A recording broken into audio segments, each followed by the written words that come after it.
نبی پاک علیہ السلام نے فرمایا ایک بندہ گنجا تھا، کوئی شے نہیں تھی، سر پہ بال بھی نہیں تھے، رویا کرتا تھا۔ اللہ تعالیٰ نے فرشتے کو بھیجا، تجھے کیا چاہیے؟ تو کہنے لگا بال آ جائیں اور تھوڑا مال آ جائے۔ فرشتے نے ہاتھ پھیرا تو بال بھی آ گئے تو بکریاں بھی آ گئیں، لائنیں لگ گئیں، مال ہی مال ہو گئے۔ دوسرے کے پاس گیا، وہ کوڑا تھا،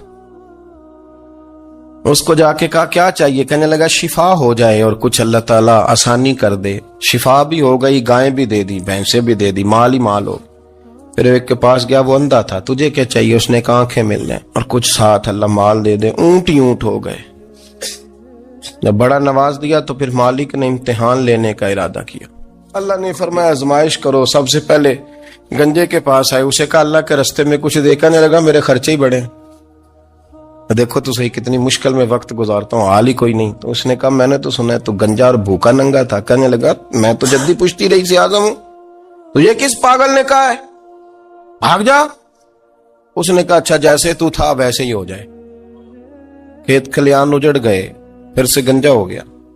حضور علیہ السلام فرمانے لگے، پھر وہ اس کے پاس گیا جو کوڑا تھا، اسے کہا کچھ دے۔ کہنے لگا خرچے ہی بڑے۔ اس نے کہا میں نے تو سنا تو پہلے کوڑا تھا۔ اس نے کہا جا دوڑ جا، میں تو رئیس اعظم ہوں، دادا بھی پردادا بھی اور ساری نسل ہی۔ اس نے کہا اچھا جیسے تو تھا ویسے ہی ہو جائے۔ پھر وہ گیا اندھے کے پاس اور جا کے کہا اللہ کے نام پہ کچھ دے۔ تو وہ کہنے لگا رب کے نام پہ؟ یہ کھڑے ہیں اونٹ، جتنے تیرے دل کرے لے دا۔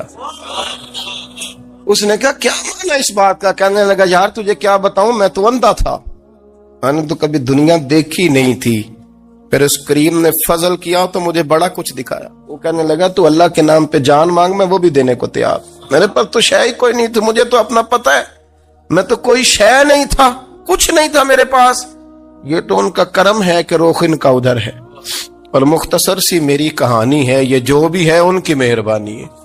تو وہ کہنے لگا میں بھی کچھ لینے نہیں آیا تھا، تیری آزمائش ہی کرنے آیا تھا، تیری عزتیں بھی سلامت رہیں گی، تیرا مال بھی سلامت رہے گا، تیری شفا بھی۔ اپنی زندگی میں کبھی بھی اللہ کی بارگاہ سے توجہ ادھر ادھر نہ کریں، چھوڑے لوگ کیا کر رہے ہیں، دنیا کیا کہہ رہی، کبھی بھی اپنی توجہ دائیں۔ ہمارا یہ مسئلہ بن گیا کہ ہماری سیاست ہے، ہماری دنیا داری ہے، ہم بندوں کو راضی کرنا چاہتے ہیں، ہم دیکھتے ہیں کون کس طرح، اور آپ یقین کریں آپ تھک جائیں گے، بندے راضی نہیں ہوں گے، وہ نہیں راضی ہوتے۔ آپ ان کو منا کے لائیں گے تو ادھر والے نکل جائیں گے، ادھر کو منائیں گے تو ادھر والے نکل جائیں گے۔